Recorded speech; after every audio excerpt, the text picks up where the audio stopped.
another book publisher goes full cancel culture over some old tweets which are not even that spicy. This is Bitmap Books and their guide to SNES games. Makes me want to actually write a guide to the best SNES RPGs because that was my wheelhouse as a gamer. When I was a youth, that's what I played. I played my favorite three. I'll do my top four right now.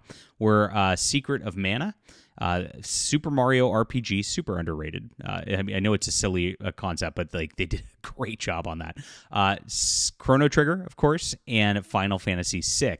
Let me know if those are some of your favorites as well, and let me know your favorite SNES in the description below. If you like that, I have a book for you before we get into this topic.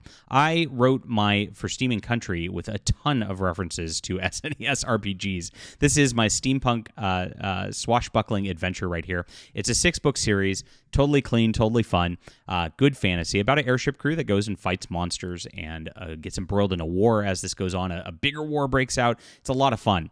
And I was very, very inspired, of course, by just the Final Fantasy airship travel in Final Fantasy IV and VI that made me want to build a fantasy world out of that.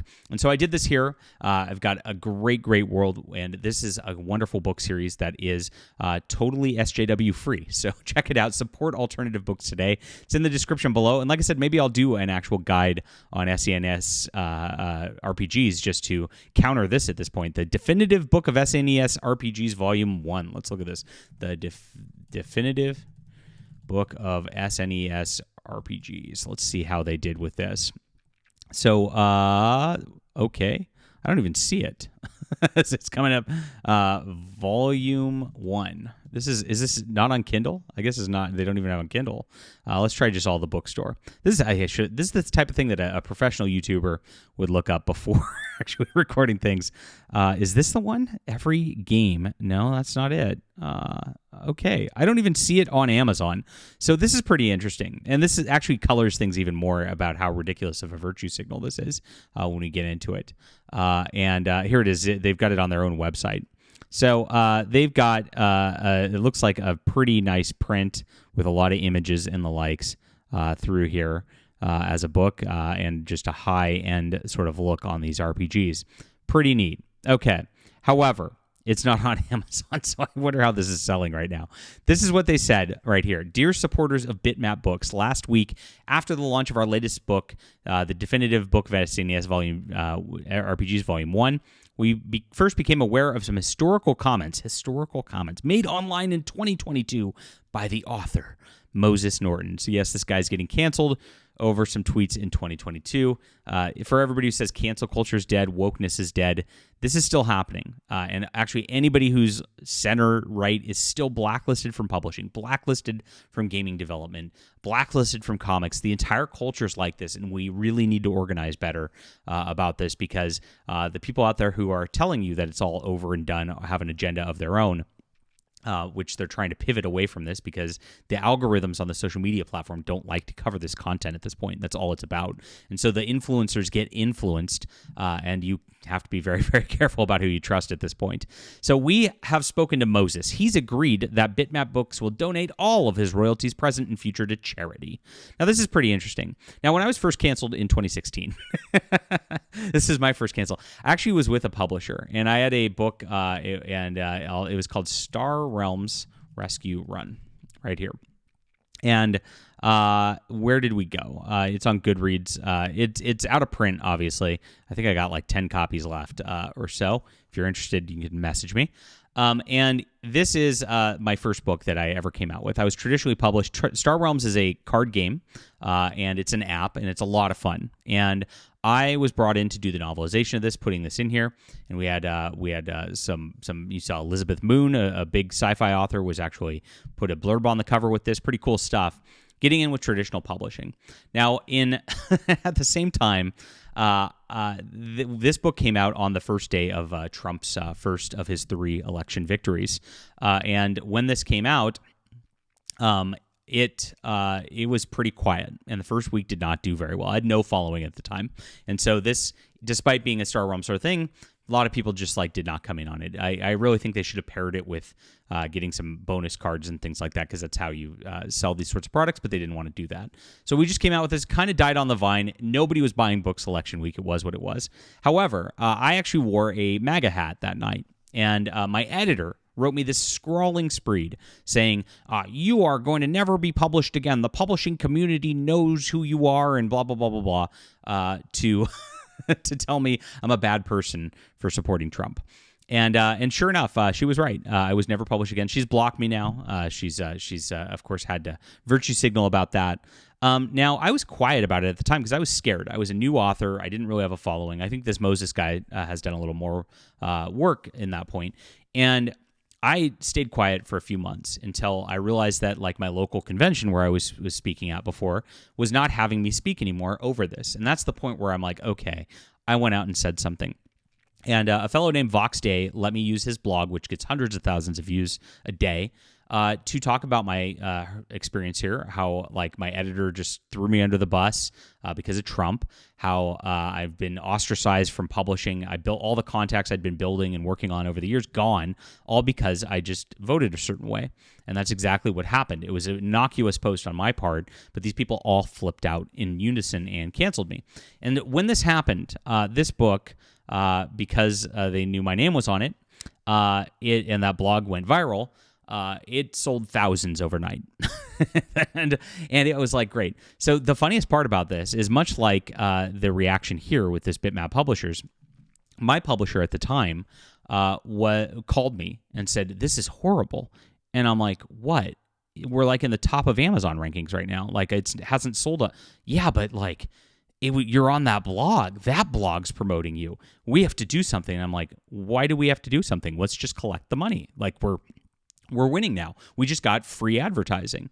And the publisher's like, no, this is horrible. I'm going to announce that and this is what was told to me verbatim. I'm going to donate all of our profits to the ACLU. And I'm like, well, you're not going to donate what you owe me. I mean, we like that. I'm not doing that. I don't want the ACLU, especially. Are you like? And I said, if you do this, I'm going to just freaking go back on the blog and tell them that you're doing this. And fortunately, that publisher calmed down at the time, didn't do anything. But that was their first reaction. They always do that. We're going to donate everything to charity. Now, this is pretty interesting because obviously this publisher had a bit more clout with Moses or whatnot than not, or they're lying. We don't know yet because I haven't seen a Moses Norton statement confirming this whatsoever. Let's see if he's Moses Norton, if he said anything about this. I can't tell. There's a zillion of these. Let's see if there's any in what's going on here. Here it is. Okay. We do have a statement right here. And what he said is, let's see. I'm the author of the definitive book of the SNES RPGs, Volume 1. I need to make a moment to speak honestly with you. Some of the old remarks I made have resurfaced, and I understand why they've hurt, alarmed, and disappointed many people. Oh, no. He apologized.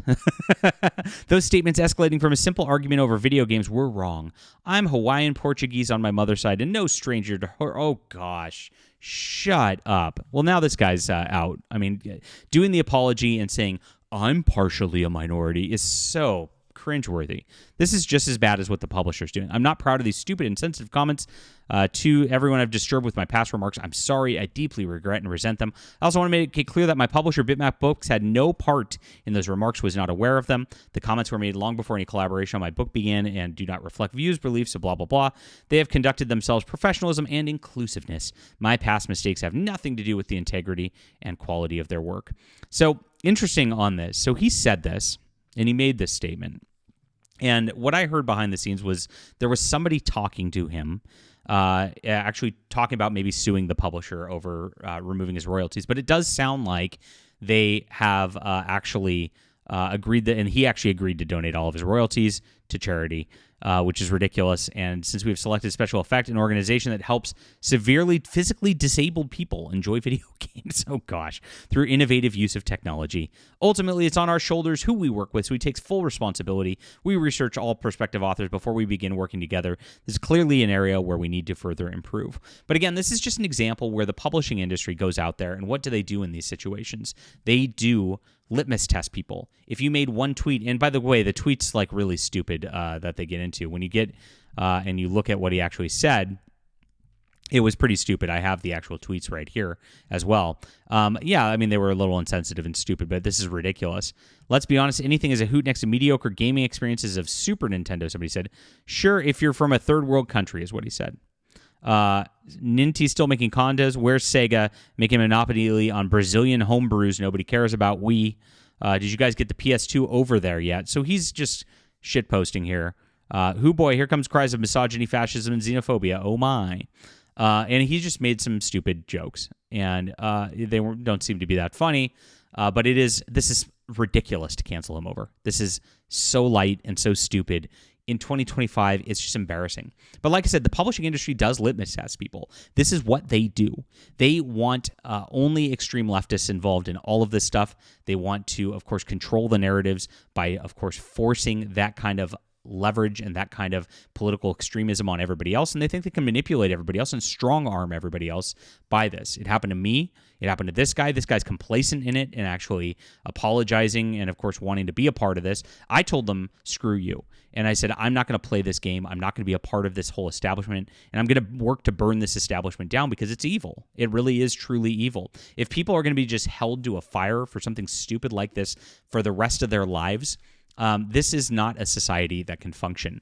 And over a stupid video game, they didn't need to make a statement. They didn't need to donate anything to charity. They just needed to just ignore it. And that's what a professional actually would do in this situation. And they couldn't just do that because they have to virtue signal. And this, like I said, this goes on across the industry. Anybody who's a conservative gets blacklisted. Anybody who's slightly to the right gets blacklisted. Anybody who makes any kind of statements just gets completely removed like this and depersoned like this over time. And the only radical leftists who just apologize kind of squeak back in there. And how much money is this guy making from these royalties anyway? That's the question I wanted to ask. When I saw that this book isn't even on Amazon, right here, it's a pre-order. They don't even state anything. It's not on a Kickstarter or anything like this. Did they do a Kickstarter in advance? It doesn't look like it. I mean, it just seems like it's something on their website, at which point, how much is this actually even selling? I mean, I know what these cost to print. These types of deals are very expensive to print, and if they're doing it $49 US, these usually cost, I'm going to say, probably at the quantities they might be doing, maybe they do have a couple thousand, probably around $20, $30 to print. So if you get that sort of deal, how much are they actually making? Like $20 a book times, let's call it 1,000. Let's be generous, right? 20 times 1,000. And then if they have a graphic designer, they had money to it, editor spent on it, they probably spent another $5,000 on it. So they've got $15,000 divided by 2. Let's say they split it with the author. And then he's at $7,500. That's what he'll get from this if they sell 1,000 copies. Now, that's really not something that's really worth making a corporate statement or necessary to make a corporate statement over. They're getting absolutely savaged about this because this is the last thing that any corporation can do in 2025 and get away with it. They're getting ratioed to hell. If you see this right here, like the likes to comments, they've got a ton of influencers going on and talking about this. And I think this is going to backfire on them, and nobody's going to want to buy this anymore. Like I said, maybe I should just make my own definitive SNES guide at this point, just to be a competitor to this kind of thing. We'll see. I've got too many projects out there. But this is sad, and it's really sad that the guy also went out there and equivocated to this because that's what these people do. Leave a comment down below with what you think about this. Please hit the like and subscribe button, and also check out my books. For Steam and Country is the first book in my Von Monocle series. It's in the description below. It's available on ebook, print, and audio. We'll be back soon.